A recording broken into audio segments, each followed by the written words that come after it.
जय राधा माधव कुंज बिहारी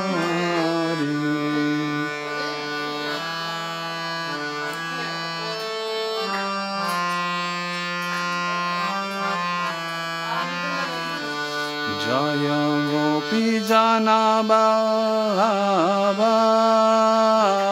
गिरिवारधारी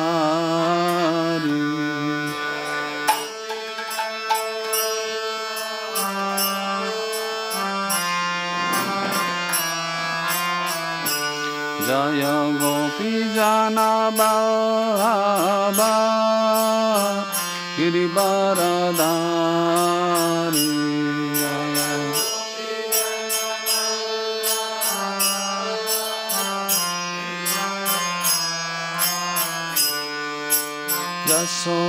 यशोदानंदन व्रज जनरंजन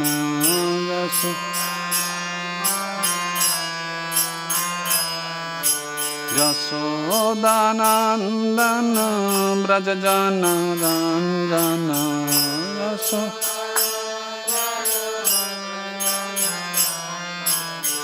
यमुना तीरा वनचारी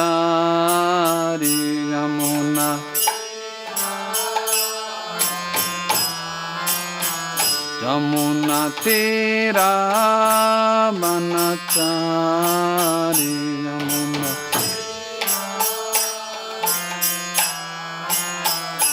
जय राधा माधव कुंज बिहारी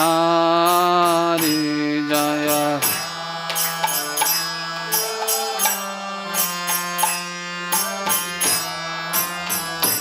जय श्री कृष्ण चैतन्य प्रभु नित्यानंद श्री अद्वैत गदाधर श्रीवासादि गौर भक्तवृंद जय Shri Krishna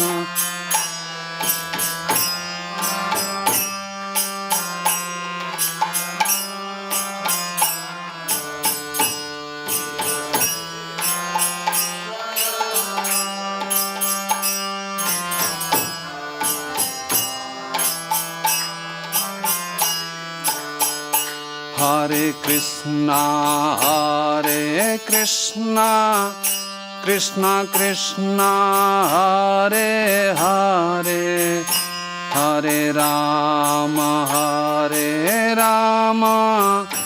Rama Rama, Hare Hare, Hare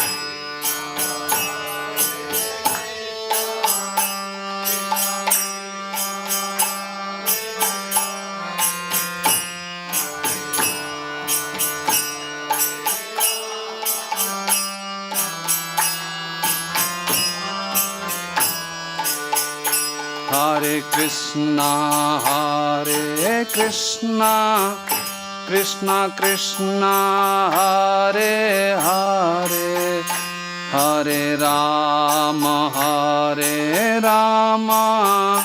Rama Rama, Hare Hare, Hare Krishna, Hare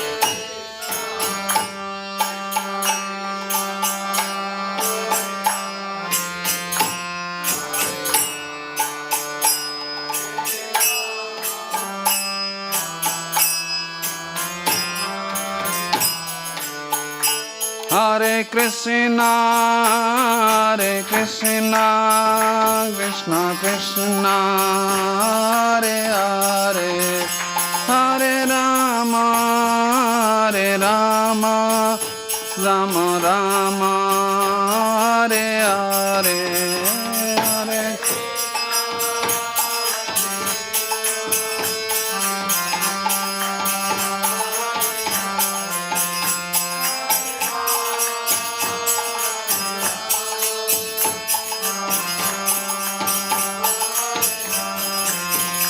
Hare Krishna, Krishna Krishna, Hare Hare, Hare Rama, Rama Rama, Hare Hare, Hare.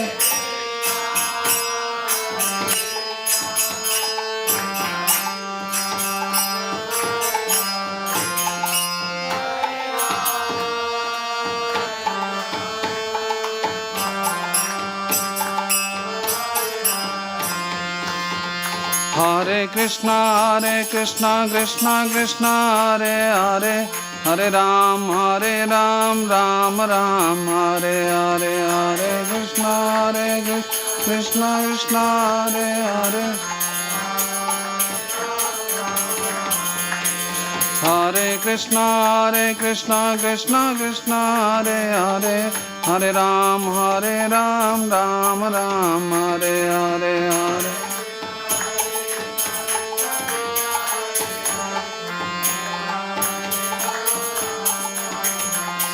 Hare Krishna,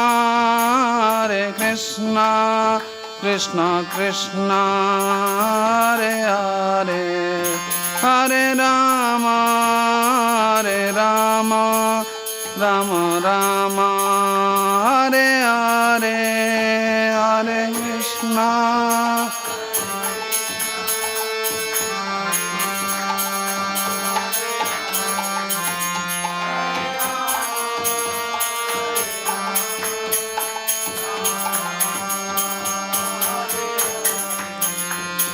Jaya Krishna Balaram, Krishna Balaram, Krishna Balaram, Jaya Vrindavana Dham.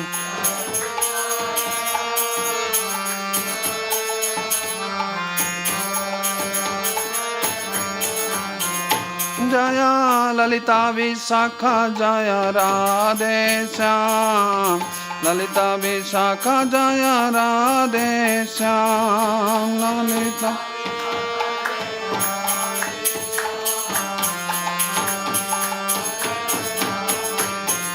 Nitai Gaura Hari Bol, Hari Bol, Hari Bol, Gaura Hari Bol, Nitai Gaura.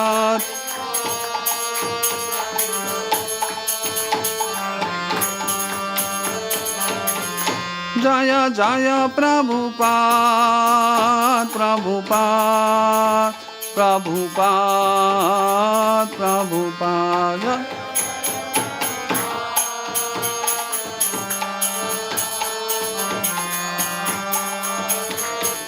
Jaya Jaya Gurudev, Gurudev, Gurudev, Srila Gurudev, Jaya Jaya Gurudev.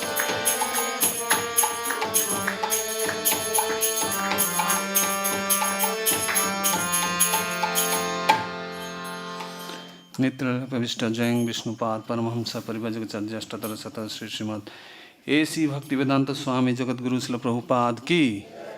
नित्य प्रविष्ट जयं विष्णुपाद परमहंस परिव्राजकाचार्य अष्टोत्तर शतक श्री श्रीमद भक्ति सिद्धांत गोस्वामी श्रील प्रभुपाद महाराज की। अनंत कोटि वैष्णव भक्त वृंद की। नामाचार्य श्री हरिदास ठाकुर की जय। श्री रूप सनातन भट्ट रघुनाथ, श्री जीव गोपाल भट्टदास रघुनाथ, षड गोस्वामी प्रभुगण की।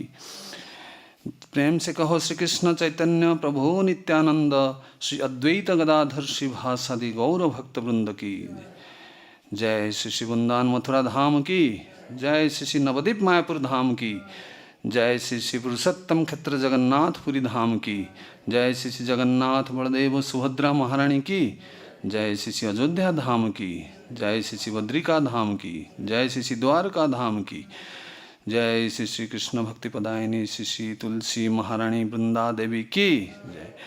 Srila Prabhupada transcendental book distribution की श्री श्री गीता मैराथन की उपस्थित समस्त भक्त वृंद की। All glories to assembled devotees, Hare Krishna. All glories to assembled devotees, Hare Krishna. All glories to assembled devotees, Hare Krishna. All glories to Sugurvan Gauranga Srila Prabhupada की जय।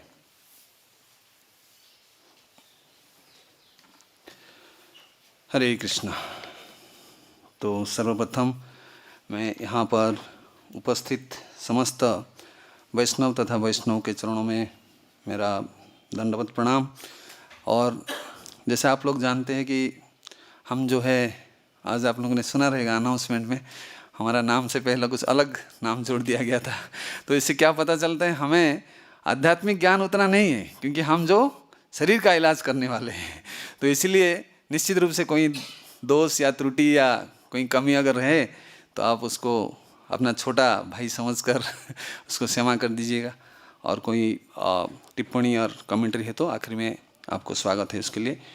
तो जैसा आज मुझे कहा गया है, आप लोग सुनते आ रहे हैं पिछले कुछ दिनों में से 14 अध्याय श्रीमद् भगवद गीता की 14 अध्याय, और आज हम चर्चा करने जा रहे हैं श्लोक नंबर 14। तो सबसे पहले आप लोग मेरे साथ दोहराइए उसको, इस श्लोक को। ओम नमो भगवते वासुदेवाय।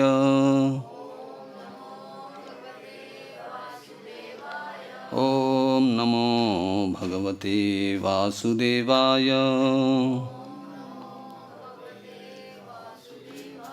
ओम नमो भगवते वासुदेवाय।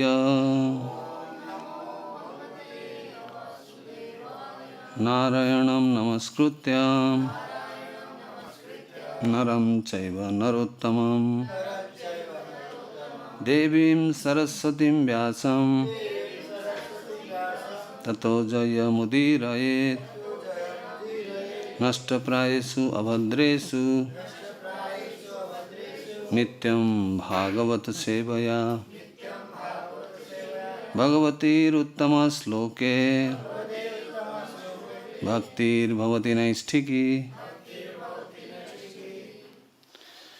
तो इस श्लोक का इस प्रकार है।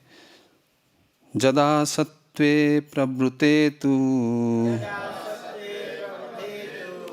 प्रलयं जाति देहभृत् तदोत्तम विद्यां लोकान् अमलान् अपद्यते। जदा सत्त्वे प्रवृद्धे तु प्रलयं जाति देहभृत् तदोत्तम विदां लोकान् अमलान् प्रतिपद्यते। जदा सत्त्वे प्रवृद्धे तु प्रलयं जाति देहभृत् तदोत्तम विदां लोकान् अमलान् प्रतिपद्यते। दोहरा सकते हैं। यदा सत्त्वे प्रबुद्धे तु प्रलयं जेति देहभृत्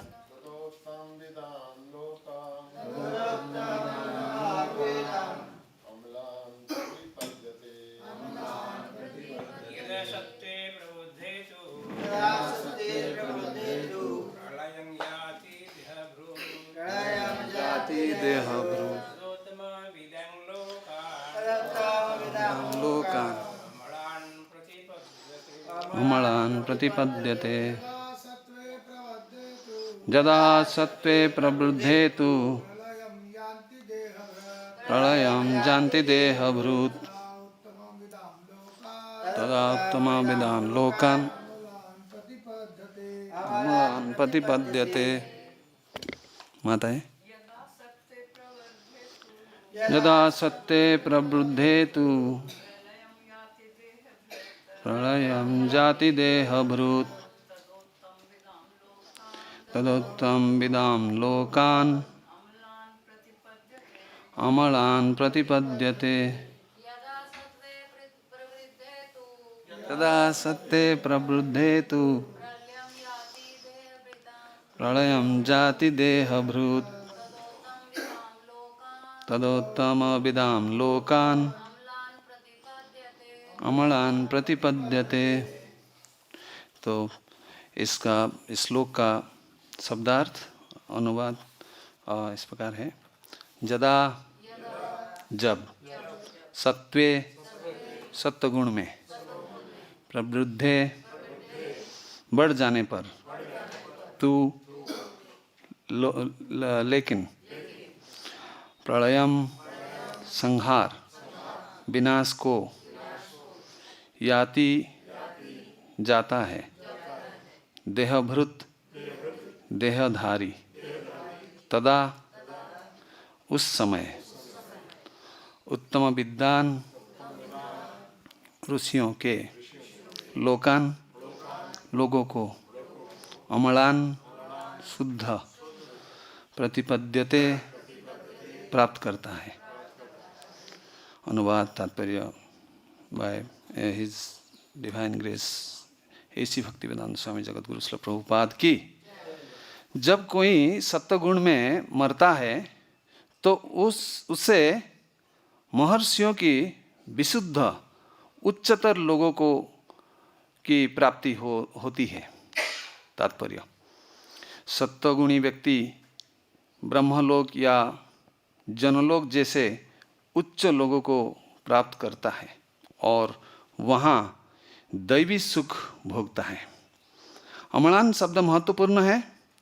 इसका अर्थ है रज तथा तमोगुण से मुक्त।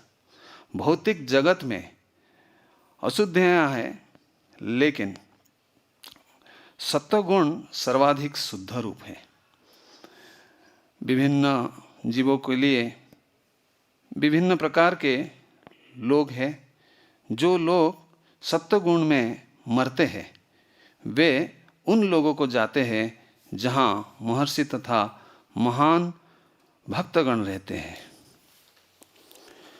ओम अज्ञानतिमिरन्धस्य ज्ञानाञ्जनशलाकया चक्षुरुन्मिलितं येन तस्मै श्रीगुरवे नमः। श्रीचैतन्यमनोभीष्टं स्थापितं येन भूतले स्वयं रूप कदा मह्यं ददाति स्वपदान्तिकं। वन्देऽहं श्रीगुरु श्रीयुतपदकमलं श्रीगुरुन् वैष्णवंश्च श्रीरूपं साग्रजातं सहगण रघुनाथान्वितं तं सजीवं साद्वैतं सावधूतं परिजनसहितं कृष्णचैतन्यदेवं श्रीराधा कृष्णपादं सहगण ललिता श्रीविशाखान्वितंश्च। हे कृष्ण करुणा सिंधु दीनबंधु जगत्पते गोपेश गोपीकान्त राधाकान्त नमस्तुते। तप्त कंचन गौरांगी राधे वृंदावनेश्वरी वृषभानुसुते देवी प्रणमामि हरिप्रिये। वाञ्छाकल्पतरुभ्यश्च कृपा सिन्धुभ्यश्च पतितानां पावनेभ्यो वैष्णवेभ्यो नमो नमः। नमो महावदन्याय कृष्ण प्रेम प्रदायते कृष्णाय कृष्ण चैतन्य नमने गौरतसी नमः। जय श्री कृष्ण चैतन्य प्रभु नित्यानंद श्री अद्वैत गदाधर श्रीवासादि गौर भक्त वृंद। हरे कृष्णा कृष्णा कृष्णा हरे हरे हरे राम राम राम हरे हरे।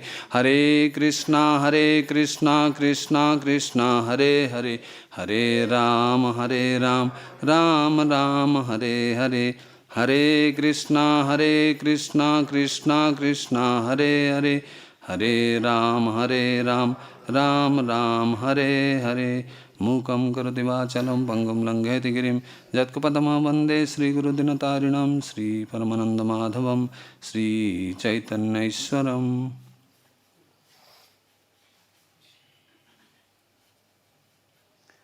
हरे कृष्णा।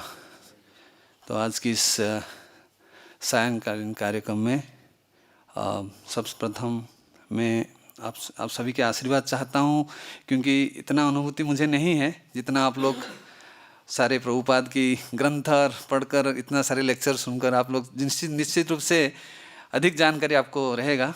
तो फिर भी मैं अपना छोटी ज्ञान जो भी थोड़ा मैंने पढ़ा है सुना है और जो थोड़ा रियलाइजेशन है उससे प्रयास करता हूँ, और अगर कोई त्रुटि है तो उसको ज़रूर आप लोग जो है उसको जो मार्जन करना है। तो जैसा आप लोग पिछले कुछ दिनों से इस जो अध्याय है इसका शीर्षक है क्या है? प्रकृति के तीनों गुण, है कि नहीं? तो ये बहुत महत्वपूर्ण इसलिए है कि ये हम सभी जो भी जीवात्मा इस संसार में है, भौतिक संसार में, तो हम इन तीनों गुण से बंधे हुए हैं। कोई ऐसा व्यक्ति नहीं है संसार की जो कि तीनों गुण से मुक्त है, हाँ या ना।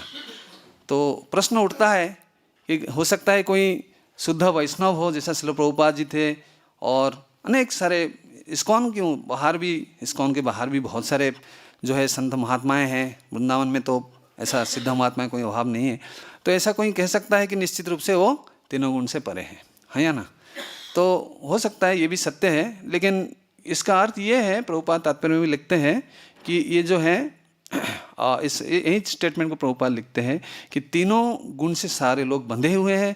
तो हम जो सबसे पहले इस अध्याय में आप लोग सुनते आ रहे हैं कि तीनों गुण का किस प्रकार से इस जीवात्मा को बंधन में डालता है और डालने से क्या क्या लक्षण उसमें आता है कि नहीं। 5 से 9 श्लोक आपने सुना, और पिछले जो सेक्शन में आप लोगों ने सुना है पिछले क्लास में कि किस प्रकार एक व्यक्ति को हम जाने इस कौन सा गुण में है, सत्वगुण, रजोगुण या तमोगुण में है कि नहीं, उसका लक्षण क्या है। तो आज के जो ये श्रृंखला जो हम शुरू कर रहे हैं, ये 14 से लेकर 18 तक, यानी कि 5 श्लोक, 14, 15, 16, 17 और 18, इस 5 श्लोक में ये बताया जाएगा कि गुण में जब हम बंध जाते हैं उसका परिणाम क्या होता है, उसके प्रभाव हमारे ऊपर क्या पड़ता है, हमारे जीवन के ऊपर। और विशेष करके आज जो श्लोक हम चर्चा करने जा रहे हैं ये किसके ऊपर आधारित है, सत्वगुणी व्यक्ति के बारे में। कल आप लोग जो है रज और तमोगुण के बारे में सुनेंगे जो अगले स्पीकर से, लेकिन आज के श्लोक जो बताता है सत्वगुण के बारे में। तो सत्वगुण से जो व्यक्ति जो बंधन में हो जाता है ना, तो उसका क्या गति प्राप्त होती है, उसका परिणाम क्या होती है कि नहीं। तो ये 14 नंबर 15 ये दोनों श्लोक में गति के बारे में बताता है। फिर 16, 17 और 18 नंबर श्लोक तो आप लोग बहुत परिचित है।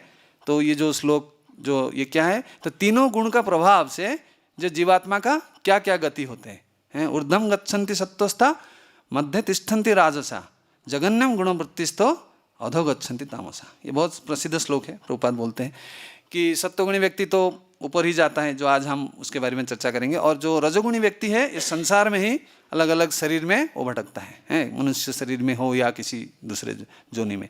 और जो तमोगुणी है वो पशु की जोनि के प्राप्त होता है। ये तो साफ साफ इस श्लोक में बताया गया है।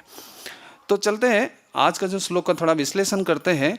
जदा सत्वे प्रबुद्धे तु प्रलयम, जदा सत्वे प्रबुद्धे देहभृत तु। इसका जो श्लोक को थोड़ा हम रीअरेंज करेंगे। जदा मतलब जिस समय सत्व प्रबुद्धे, सत्वगुण का प्रभाव बढ़ता है, देहभृत एक देही पुरुष में अर्थात जीवात्मा में, तो तू और क्या होता है ना प्रलयम जाति। प्रलय मतलब मृत्यु, जब जीवात्मा का मृत्यु हो जाती है तद जो है तद माने वो अब जो लास्ट वर्ड है लोकम, ये है प्रतिपद्यते। प्रतिपद्यते मतलब प्राप्त करता है, वो व्यक्ति प्राप्त करता है। किसको प्राप्त करता है ना, अमलान लोकान, अमल लोगों को जो मल से रहित है। प्रभुपाद तात्पर्य ने साफ साफ बताया, मल अर्थात होता है रज और तमोगुण। शुद्ध सत्व आप लोग जानते हैं, जो वसुदेव प्लेटफॉर्म जैसे कहते हैं, जो सत्वगुण कभी जो भक्ति का जो स्तर है, भगवान और उनके परिकर और उनका सारे भक्त लोग जो है जो चित्त जगत में रहते हैं, यानी कि 3/4 हैं इस जगत की, तो वहाँ पर है सारे लोग, तो ज़्यादातर लोग वहाँ रहते हैं। तो उनके जो है स्थिति के क्या बोलते हैं, शुद्ध सत्व, विशुद्ध सत्व और वसुदेव, अर्थात इनको किसी भी हालत पर रज और तमोगुण का प्रभाव नहीं पड़ता है, तो इसको शुद्ध सत्व कहा गया है। तो इसमें इसका यहाँ पर जो शब्द प्रयोग है अमलान, अर्थात मल से रहित है, रज तमोगुण से रहित होकर तो क्या करते हैं वो, तत् प्रतिपद्यते, उनको प्राप्त होता है। क्या प्राप्त होता है ना, अमलान लोकान, अमल जो है प्योर शुद्ध लोक को प्राप्त होता है। तो ये किनको प्राप्त होता है ना, उत्तम विदान। ये शब्द थोड़ा आपको समझना पड़ेगा। उत्तम, उत्तम तो आप जानते हैं, तम अर्थात अंधकार, जो अंधकार से ऊपर है, यानी कि जो सुप्रीम है, भगवान का जो स्तर है, इसको बोलते उत्तम, है कि नहीं।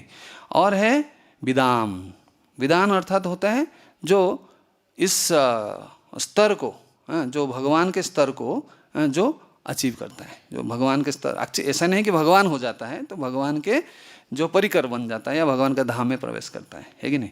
वास्तविक इसका एक्चुअली विश्वनाथ चक्रवर्ती ठाकुर ये जो शब्द का पूरा अलग ही रूप इसको वर्णन करते हैं कि वो बोलते हैं नहीं, ये सत्वगुणी वाले व्यक्ति भगवत धाम नहीं जा सकता है।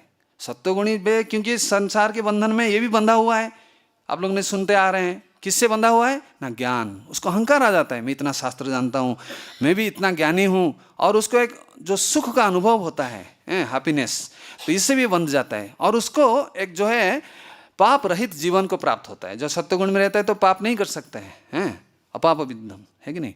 तो ये जो है तो तंतुगतम पापम, जिसका पाप अंत हो चुका है वो सत्वगुण में रहता है या ना। तो इसी प्रकार ये सत्वगुणी व्यक्ति क्या करता है ना, ये उसको एक अलग सा एक जो है महसूस होता है हृदय में कि वो अपने आप को ऐसा अहंकार पैदा करता है कि मैं भी इतना शुद्ध व्यक्ति हूँ। तो यही इसका बंधन का कारण है, और उससे ज्ञान भी पैदा होता है।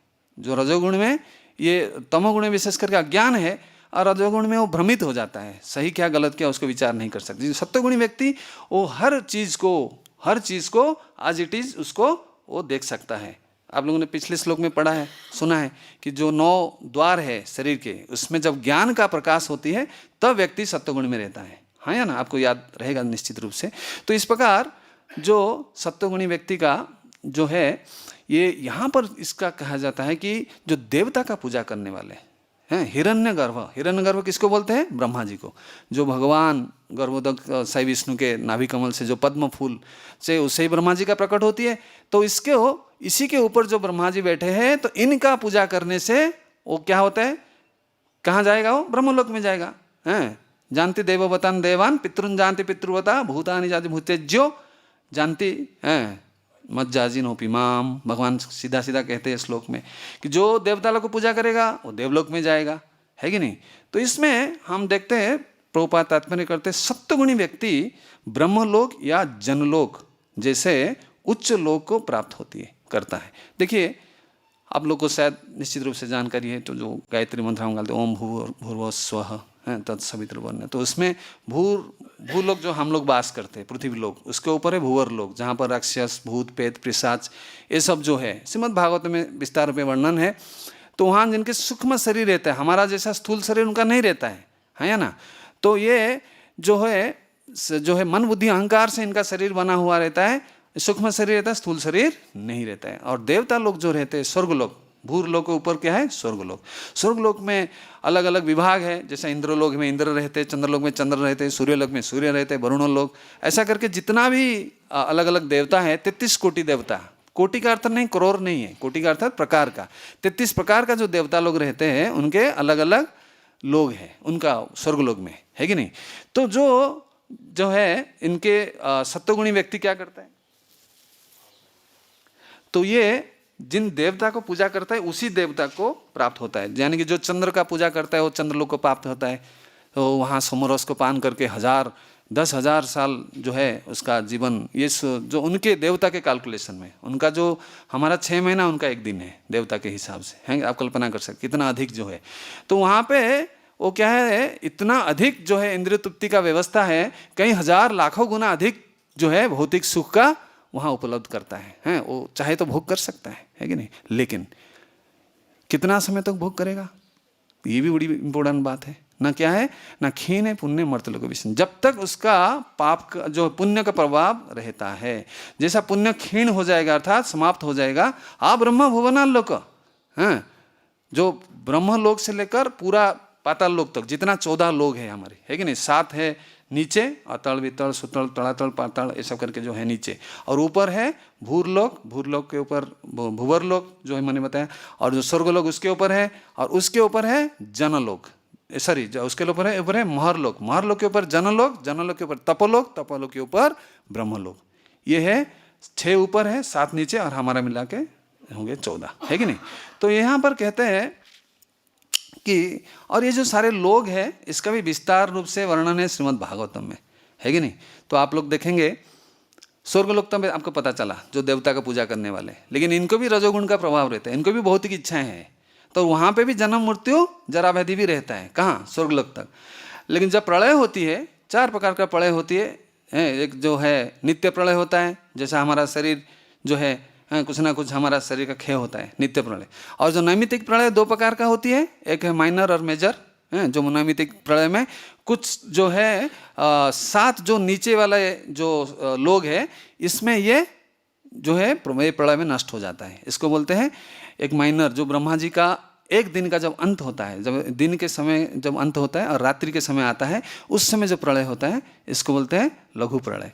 और जो महाप्रलय होता है, यानी कि ब्रह्मा का जीवन जो है 2 प्राराध में विभाग किया गया है, 50 साल का एक प्राराध बोलते हैं। और ब्रह्मा का अभी हमारा जो ब्रह्मा जी है उनका द्वितीय प्राराध चल रहा है कि नहीं, 51वां साल चल रहा है।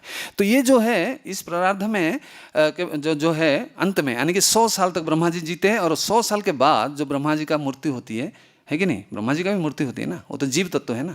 तो उसमें क्या होता है ना, एक महाप्रलय होता है। संकर्षण जी जिनके ऊपर ये विश्व ब्रह्मांड स्थित है, तो ये संकर्षण के मुख से जो अग्नि ज्वाला ये निकलता है और सारे ब्रह्मांड को जलाकर राख कर देता है कि नहीं। तो सारे सृष्टि को वाइंड अप कर देते हैं जो ब्रह्मा जी, है कि नहीं।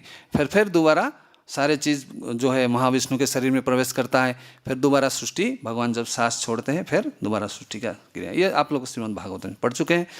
तो महर लोग जो है वहाँ पर कौन वास करता है ना, जो मुनि ऋषियाँ, बहुत सारे बड़े बड़े मुनि ऋषियाँ जो है, जो एक्चुअली इनको जो है महस शब्द से ये महर लोग आए हैं। महस होता है जो बहुत ग्लोरियस है, जो महान है, जिनके गुण अनेक जो है। फॉर एग्जाम्पल उनका दे आर वेरी कंपैशनेट, करुणामय है, और दूसरे को कितना भी बड़ा दोष करे उसको क्षमा कर देते हैं। ये जो उदार स्वभाव का रहते हैं और सबका समदृष्टि भाव रखते हैं, ऐसा लोग जो है मुनि ऋषि सज्जन व्यक्तियाँ, तो ये महर लोक में प्रवेश करते हैं। तो आप लोग अगर देखेंगे, एक्चुअली आप लोग को स्ट्रक्चर ऑफ यूनिवर्स जो है 5वें स्कंद से पढ़ा रहेगा आप लोग, जो स्वर्गलोक से और महरलोक के बीच में है ध्रुवलोक, है कि नहीं। और ध्रुवलोक से 1 करोड़ योजन, कितना, 1 करोड़ योजन, इतना दूरी में है ये महरलोक। आप कल्पना कर सकते हैं, ध्रुवलोक भी स्वर्गलोक के ऊपर है, यानी कि उसके और कितना आगे हमको जाने से वहाँ जा सकते हैं, है कि नहीं। लेकिन सिर्फ जो सत्वगुण में रहने पर अपने आप जो है मूर्ति के, अगर देखिए गुण का तो प्रभाव चेंज होता रहता है ना, ऐसा जरूरी नहीं कि मृत्यु के समय कोई सत्वगुणी रहना इतना आसान नहीं है। जो भक्ति नहीं करेगा, हाँ, प्रभु सीधा बताते हैं कि वो बहुत कम चांस है, क्योंकि जैसा कुलशेखर का हुआ था, कुलशेखर, उन्होंने चीज़ लिखे है, कफ पित्त वायु जो है 3 का इतना जो है इम्बैलेंस हो जाता है, उसमें जीव को बहुत कष्ट होता है। तो वो क्या करता है, जीव जो है वो भगवान को याद करना संभव नहीं है। भगवान तो छोड़िए, इवन सत्वगुण के जो उसका स्वभाव जो है मोस्टली रज और तमोगुण में रहता है। लेकिन जो भक्ति करेगा भगवान के, या थोड़ा भी पूरा अगर नहीं भी कर पाया, तो ये सत्वगुणी व्यक्ति का यहाँ क्या होता है ना, जो है महर लोक में प्रवेश। महर मतलब महस शब्द से आया है।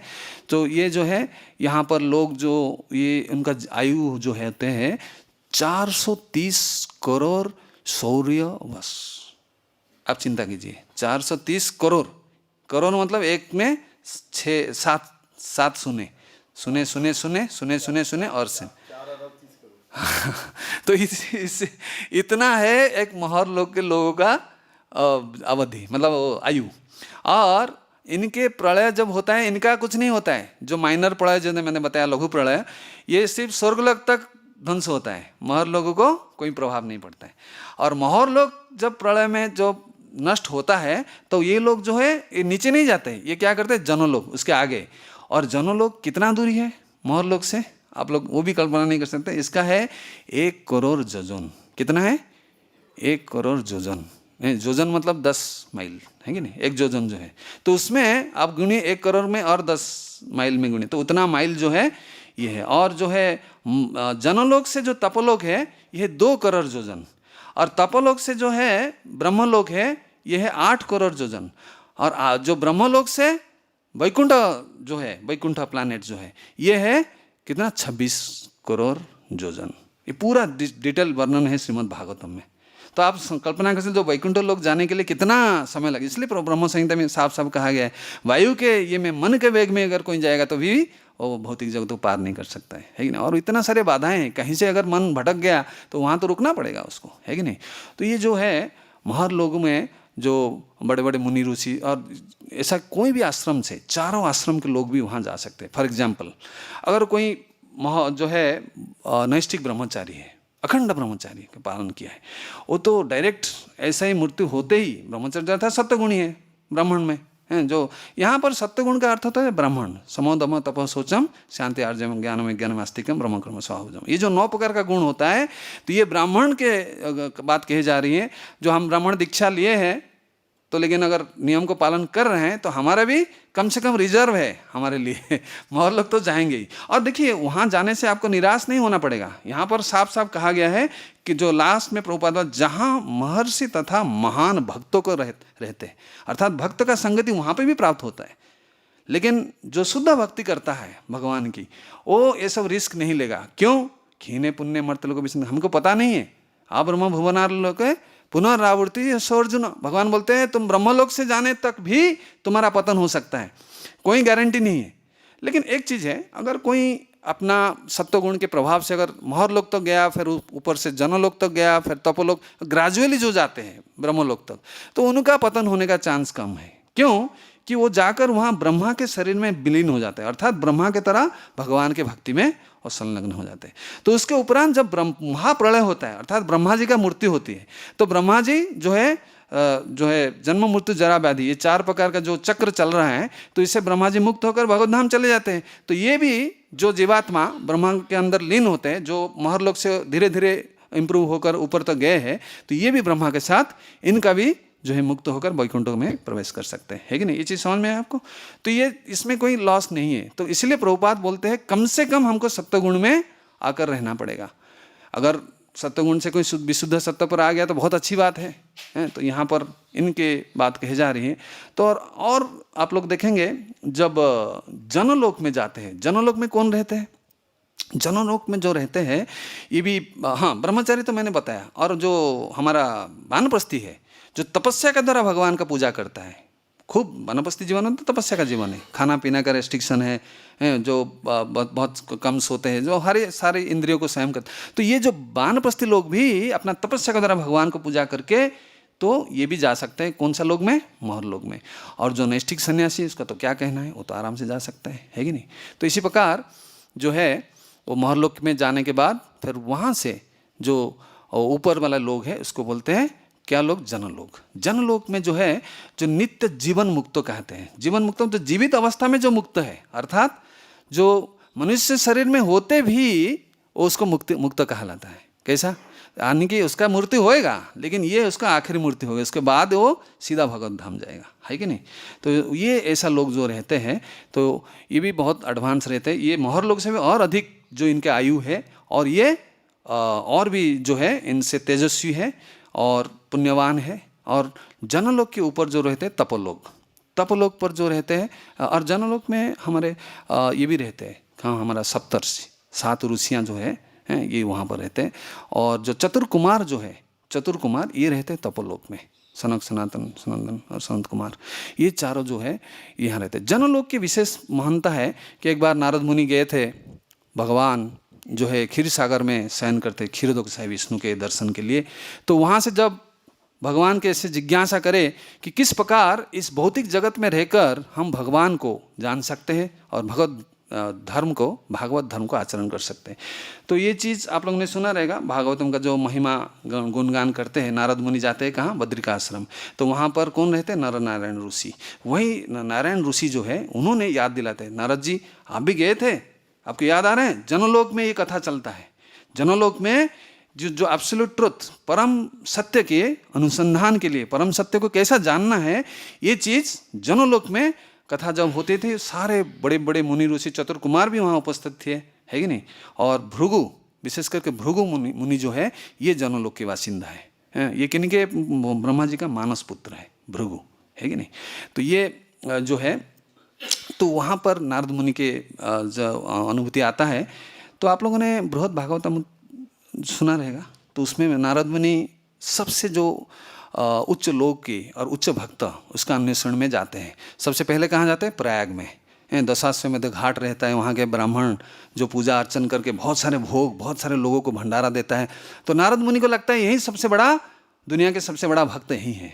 तो जब उनसे मिलते हैं, उनको प्रणाम करते हैं, जिज्ञासा करते हैं, बोलते हैं नहीं नहीं नहीं नहीं, हम क्या, हम तो बहुत नीचे वाले आदमी हैं, अरे हम क्या लोगों को भंडार देंगे, तुम जाओ दक्षिण भारत में एक महान राजा है, वो कितना धनवान है, इतना ऐश्वर्यवान है, इंद्र से भी अधिक धन है उसके पास, नहीं इंद्र से नहीं, मतलब बहुत धन है उसके पास, तो वो जो है हजारों लाखों लोगों को यूं ही भंडारा खिलाते हैं प्रत्येक दिन, कोई योग्य अयोग्य हर एक व्यक्ति को खिलाता है। तो नारद मुनि फिर वहाँ से जाते हैं दक्षिण भारत में, तो वो भी राजा जो है बोलते हैं नहीं नहीं नहीं, हम तो क्या है, स्वर्ग का राजा इंद्र है, इतना ऐश्वर्य है, उनके सामने हम तो 1% भी नहीं है, 0.1% से भी कम है हमारा, है हमारा अकाउंट क्या है, हमारा कुछ भी नहीं। तो फिर नारद मुनि वहाँ जाते हैं इंद्र के पास। तो कहने का मतलब मैं क्यों बोल रहा हूँ कि ये जो उच्च लोक में जाने से भी हमें 4 चीज़ों से तो मुक्ति नहीं मिलेगा, जन्म मृत्यु जरा व्याधि और 3 प्रकार का जो आधिभौतिक आध्यात्मिक आधिदैविक जो 3 कष्ट है उससे तो मुक्ति नहीं मिलेगा।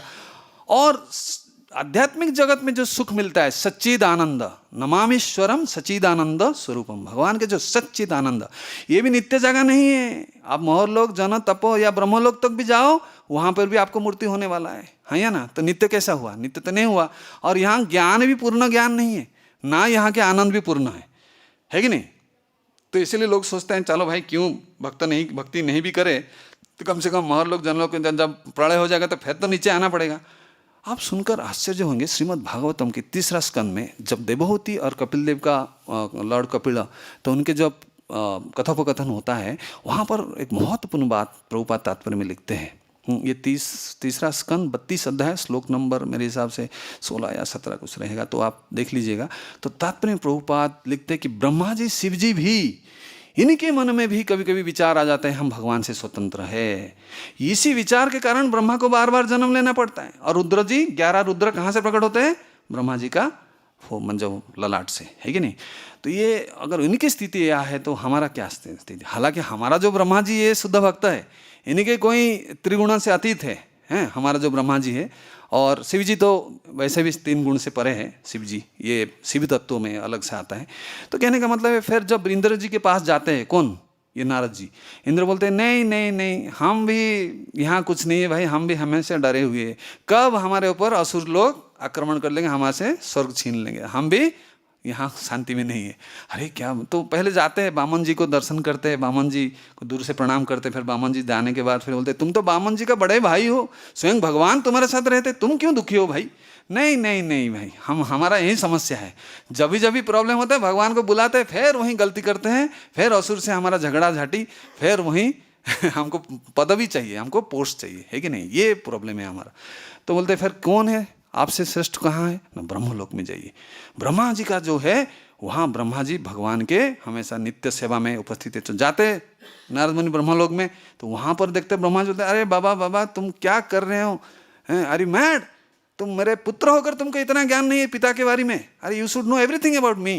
तो क्या है ना, देखो भाई सृष्टि का प्रलय भी कभी होता है कि नहीं, अरे हमारा कितना चिंता रहता है, कोई जीव कितना ये किया, अरे हम भी गलती से हमारा हुई थी, हम भी अपना पुत्री के पीछे जो एक हिरणी के रूप में थी उसके पीछे हम धाव माने, हम भी माया के वशीभूत में, कहाँ है हमारा सुख, हमें हमेशा चिंतित रहते हैं कि कब हमारे भगवान के चरण में कहीं अपराध ना हो जाए। ऐसा करते करते फिर वो कैलाश जाते हैं, फिर उसके उपरांत जो है वो फिर आपको ज्ञान है उसका, मैं ज़्यादा डिटेल में नहीं बताऊँगा, समय कम है।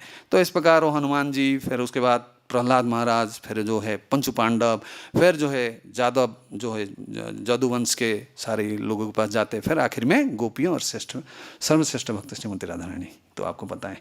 तो इससे क्या पता चलता है कि कितना भी भौतिक जगत में हम उच्च स्तर पर जाए, वहाँ पर भी उनका हमारा भय लगा रहता है कि नहीं। और जो है ब्रह्मलोक में खास करके जो है पुरुषोक्त मंत्र द्वारा ब्रह्मा जी जब ये करते हैं, तो महाप्रलय के बाद कहते हैं कि सारे जीवात्मा के साथ ब्रह्मा जी लेकर अपना जो है वैकुंठ के अंदर प्रवेश करते हैं, है कि नहीं। तो 8 अध्याय में भगवत गीता के आप लोग सुनते आ रहे हैं, आपको याद रहेगा 8 अध्याय के आखिरी 3 श्लोक है, 24, 25, 26, 27, 28 नहीं 5 श्लोक है उसमें, 4 या 5 श्लोक है, जो भी है उसमें 2 बातें कही गई है। उसका शीर्षक भी वही है, भगवान की प्राप्ति, अटेनिंग द सुप्रीम, है कि नहीं, उसका हेडिंग है। तो इसमें 2 प्रकार का गति का वर्णन किया गया है, उस पर आपको याद रहेगा, पितृजानी और देवजानी, है कि नहीं। पितृजानी जो है जो मन के कहीं अशुभ मुहूर्त में जिसका मृत्यु होती है, जिसका जैसे रात को किसी का मृत्यु होते, अचानक एक्सीडेंट हो जाता है या अस्पताल में उसको देहांत हो जाता है, तो क्योंकि इसी से रिलेटेड है मैं इसलिए इसको चर्चा करने के लिए सोचा था। तो उसमें अशुभ मुहूर्त में और जो ग्रह नक्षत्र सूर्य, चंद्र, शनि, जो है बृहस्पति, है कि नहीं, ये सब अपना नीच स्थिति में रहते हैं। तो उस समय जिसका मृत्यु होते हैं, और कृष्ण पक्ष में, कृष्ण पक्ष अर्थात पूर्णिमा से अमावस्या के बीच में, है कि नहीं, वो जो कृष्ण पक्ष में जिसका मृत्यु होती है, और जो है सूर्यदेव जब दक्षिणायन में करते हैं, दक्षिणा मतलब जो दक्षिण की तरफ ये होते हैं, यानी कि ठंडी के मौसम जो अभी चल रहा है, तो ये जो है अशुभ माना जाता है। और इस समय अगर किसी का मृत्यु होती है तो विशेषकर जो कर्मी लोग रहते हैं, है कि नहीं, तो ये लोग क्या चाहते हैं, स्वर्ग में जाएंगे, उच्च लोक में जाकर बहुत फैसिलिटी पाएंगे, भगवान का सेवा नहीं करना चाहते हैं, तो इसलिए इनका जो गति क्या होती है, ये स्वर्ग तक जाएंगे ऐसा लोग, फिर जाकर अपना पुण्य के क्षीण होने के बाद फिर मरते हुए आते हैं, बार बार जन्म लेना पड़ता है। लेकिन और एक कैटेगरी जो ज्ञानी और जोगी रहते हैं, ज्ञानी जोगी जो है, इनका क्या गति होती है, ये कहाँ जाते हैं, तो ये ब्रह्मा में लीन होना चाहते हैं ज्ञानी लोग, ये सीधी सीधी बात है। और कुछ जोगी है जो ब्रह्मा तक, ब्रह्मा के यहाँ कहा गया ना, हिरण्य गर्भ का उपासना करने वाले हैं। तो ऐसा तो जोगियों का अर्थ हम समझते हैं कि भगवान विष्णु का जो ध्यान करते हैं मन में, है कि नहीं, जोगी नाम सर्वे अपि सर्वेषां मद्गतान अंतरात्मा, अंतरात्मा में जो मेरा ही स्मरण करता है वही जोगी है कि नहीं, श्रेष्ठ जोगी। तो यह जोगी अनेक प्रकार का रहती है, लेकिन जो अष्टांग जोगी की बात कही जा रही है, जो ब्रह्मा भी कुछ कम नहीं है, उनके पास इतना मिस्टिक पावर है, वो बहुत चीज़ प्रकृति को भी परिवर्तन कर लेते हैं, है कि नहीं, तो वो भी ब्रह्मलोक तक जा सकते हैं। या जो साजु जो मुक्ति को प्राप्त होते हैं, उनका तो फिर वहाँ कोई सेवा नहीं है, वहाँ आनंद नहीं है, तो फिर ब्रह्मानंद के वो संतुष्ट ज़्यादा समय नहीं रह सकते, फिर यहाँ मरते में आते हैं। प्रभुपाद विस्तार में आपको पता है ये सब।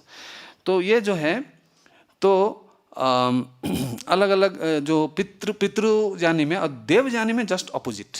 देव यानी का क्या होता है न, जब शुभ मुहूर्त में, शुभ मुहूर्त होता है दिन के समय, जब दिन मतलब सुबह से लेकर शाम के बीच में किसी का मृत्यु होते है, वो अच्छा माना जाता है ना। और जब भी जो है सूर्य उत्तरायण होते हैं, यानी कि गर्मी के दिन में, और जब भी सारे नक्षत्र ग्रह अपना उच्च स्थिति में रहते हैं, जो सूर्य, चंद्र इत्यादि, तो ये भी अच्छा एक शुभ माना जाता है। और जो है शुक्ल पक्ष में, शुक्ल पक्ष अर्थात जो अमावस्या से लेकर पूर्णिमा तक, जहाँ चंद्रमा का साइज बढ़ता जाता है, तो ये अगर इसमें अगर किसी का मृत्यु होता है तो वो कहाँ प्राप्त होता है, तो ब्रह्मलोक तक जा सकते हैं। ये उसका भी यही गति है। लेकिन क्या हम उसके लिए रिस्क लेना पसंद करेंगे? हमें कहीं गारंटी है कि इसी समय हमारा मृत्यु हो गया, मूर्ति क्या नोटिस देकर आने वाला है नहीं। हमारा संस्थापक चलो प्रभुपाद, उनकी भी, हालांकि कार्तिक महीना बहुत उच्च महीना था, मैंने प्रभुपाद के नहीं, नवंबर, मार्गशीर मास में प्रभुपाद ने 14 नवंबर में, तो लेकिन समय तो रात्रि का समय था। एक भक्त हमसे पूछा कि प्रभुपाद भी इतना बड़े ये थे, मतलब प्रभुपाद के लिए सब नियम लागू नहीं होता है। जो भक्ति करता है उसके लिए नो रूल्स एंड रेगुलेशन, किसी भी समय अगर शरीर छोड़ा तो उसको डायरेक्ट भगवत प्राप्ति होती है। तो ये बहुत महत्वपूर्ण बात यहाँ कहा गया है कि जो शुद्ध भक्ति करता है, विशेष करके देखिए भगवान के पास जाना इतना आसान नहीं है, हमको कम से कम शुद्ध भक्ति का आचरण करना पड़ेगा। मिश्र भक्ति, प्रधानीभूता गुणीभूता भक्ति से हम भगवान को प्राप्त नहीं कर सकते। अगर कहीं कमी भी हो जाता है, भगवान की कृपा से अनंत कोटि विश्व ब्रह्मांड है, हम किसी भी ब्रह्मांड में भगवान डाल सकते हैं। विशेष करके अभी कृष्ण का लीला जिस ब्रह्मांड में चल रहा है, अगर वहाँ चले गए तो काम बन जाएगा हमारा, और क्या है कि नहीं। वहाँ पे भी भगवान के हाथ में है ना सारे बंदोबस्त, हैं। तो ये उसमें भी जो है भक्ति का कभी नष्ट नहीं होता है। भक्ति जो है ये कभी अविनाशी है कि नहीं। तो आप लोग को बता रहे जैसे नारद मुनि, वो किसी भी लोक में जा सकते हैं, है कि नहीं। नारद मुनि भौतिक जगत क्या, आध्यात्मिक जगत में सशरीर वैकुंठ लोक में अप टू गोलक वृंदावन कहीं पर भी प्रवेश करते हैं, है कि नहीं। यहाँ तक दुर्वासा मुनि इसी शरीर में वो चले गए नारायण को मिलने के लिए। फिर ध्रुव, और वो तो अपना जीवन को परफेक्ट किए, और अजमिल वो भी पाप से मुक्त होकर हरिद्वार में परफेक्ट करके वो भगवत धाम चले गए, है कि नहीं। तो उनको तो हालांकि ध्रुव लेकिन इसी शरीर में गए थे, अपना भौतिक शरीर से गए थे, लेकिन अजमिल को जो है 4 हाथ वाला शरीर मिला था जब शुद्ध हो गए हो, है कि नहीं। तो इसी प्रकार हम देखते हैं तो गति दो देवयानी और पितृयानी। और भक्त के लिए देखिए 2 बातें ये 8वें अध्याय के 27 नंबर श्लोक में भगवान बहुत सुंदर श्लोक बोलते हैं कि दो बातें भगवान कहते हैं अर्जुन को, अगर तुम दो चीज़ अगर तुमको हासिल कर लिए, एक तो मुझे भक्ति करना है और का कोई उपाय नहीं है, दूसरी है केवल मुझे जानने से ही। अगर पूरी तरह भगवान को जानना इतना आसान नहीं है, क्योंकि कृष्ण इज अनलिमिटेड है कि नहीं है। तो इसमें जो है जो माम वेति तत्वतः त्यक्त्वा देहं पुनर्जन्म नैति माम इति जन्म कर्म में च दिव्यम एवं जो वेति तत्वतः। तो मेरा जन्म और कर्म को जो जान लिया वो भी भगवत धाम चला जाएगा। भगवान बहुत सुंदर बात है, भक्त यही चाहता है। और भक्त मतलब जो है दो क्वालिटीज़ यहाँ पर जो प्रभुपाद श्री विश्वनाथ चक्रवर्ती ठाकुर उसके श्रीमद् भागवतम में उसके दो बातें कहे हैं कि जो पूर्णतः जो अपना गुरु से शरणागत है, जो जैसा ब्रह्मचारी है, और गुरु अर्थात कृष्ण, गुरु कृष्ण दोनों को पूर्णतः शरणागत है। और भक्त लोग दे डोंट डिसाइड कि यार भाई हमको यहाँ जाना है, हे कृष्ण मुझे यहाँ भेज दो, ये नहीं बोलते। भगवान जो भगवान के हाथ में ही सारे चीज़ भक्त लोग पूरा समर्पण कर देता है। हमारा कोई विचार नहीं है, जो आपको उचित समझे, जो आपको ठीक लगा आप हमें, तो कितना समर्पण भाव होना चाहिए, है कि नहीं। क्योंकि जो शुद्ध भक्त रहते हैं भला नरक में जाए वो तो प्रचार करेगा, वहाँ जाकर भी हरि नाम जो है भगवान का नाम उच्चारण करेगा। बहुत सुंदर एक उसके रिलेटेड एक तात्पर्य है। यह है चैतन्य चरितामृत की आदि लीला, उसका दूसरा अध्याय का 2 नंबर श्लोक मैं आपको पाठ करके सुनाता हूँ। आप जरूर इसमें आनंद लेंगे, क्योंकि ये महाप्रभु का मूवमेंट में हम लोग हैं, तो इससे रिलेटेड है वो। कृष्ण कीर्तन गान नर्तन कला पाठो जानी भ्राजिता सद्भक्ता बलिहंस चक्र मधुपा श्रेणी विहारास्पदां कृष्णानन्दिकला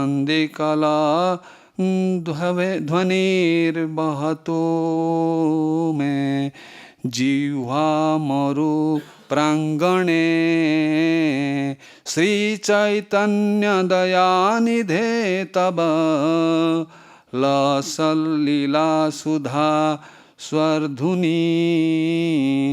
ये बहुत सुंदर ये है। इसमें कहते हैं, हे परम कृपा मैं चैतन्य महाप्रभु, जो जब आपके गुण, आपके लीला, आपके नाम और आपके रूप का वर्णन जिस जिह्वा पर किया जाता है, देखिए जिह्वा जो जिस जिह्वा के ऊपर इन चीज़ों को वर्णन नहीं किया जाता है, वो जिह्वा को किसके साथ यहाँ पर कल तुलना की गई है, शुष्क रेगिस्तान के समान। जो मरुभूमि रहता है ना, जहाँ बारिश नहीं होता है, तो वहाँ ये जो सूखापन रहता है।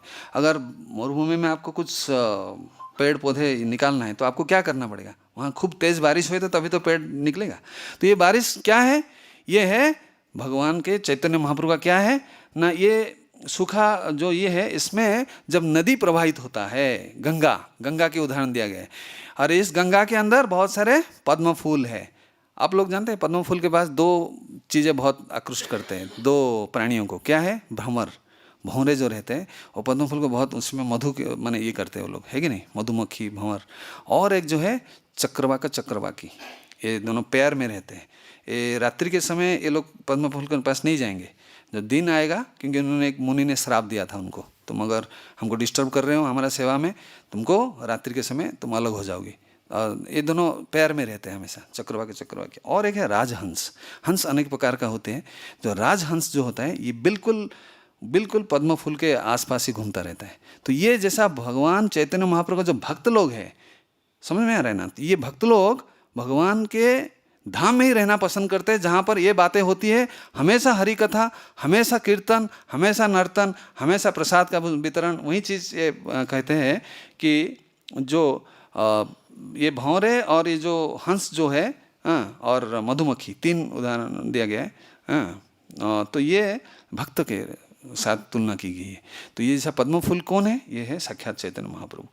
तो जैसा महाप्रभु अपने धाम में क्या करते थे, दिन में कीर्तन करते करते जाते थे, और रात को आकर अद्वैत आचार्य घर में कीर्तन करते थे, है कि नहीं। कीर्तन तो उनका प्रकाशानंद सरस्वती वाला ये तो पागल है, तो ये बोले गुरु मोरा मूर्ख देखी करिला शासन, मेरा गुरु ने मुझे मूर्ख समझकर ये बात हरे कृष्ण माधव जप करो। तो ये जो है, तो ये उदाहरण तुलना हम कर सकते हैं। तो भक्त लोग ये श्रीमद् भागवतम में 4 स्कंद में एक वर्णन आता है, the prayers of the residents of Jambudvipa. ये लोग जो प्रार्थना करते हैं, उधर भी यही श्लोक का सिमिलर है। उसमें भक्ति विनोद ठाकुर और विश्वनाथ चक्रवर्ती बहुत सुंदर तात्पर्य में कहते हैं कि जो भक्त लोग हैं ये वृंदावन, मायापुर और जगन्नाथपुरी, इनके अलावा उनको किधर भी भेज दो, वो कहाँ उनको मन रुचि नहीं आएगा। क्यों?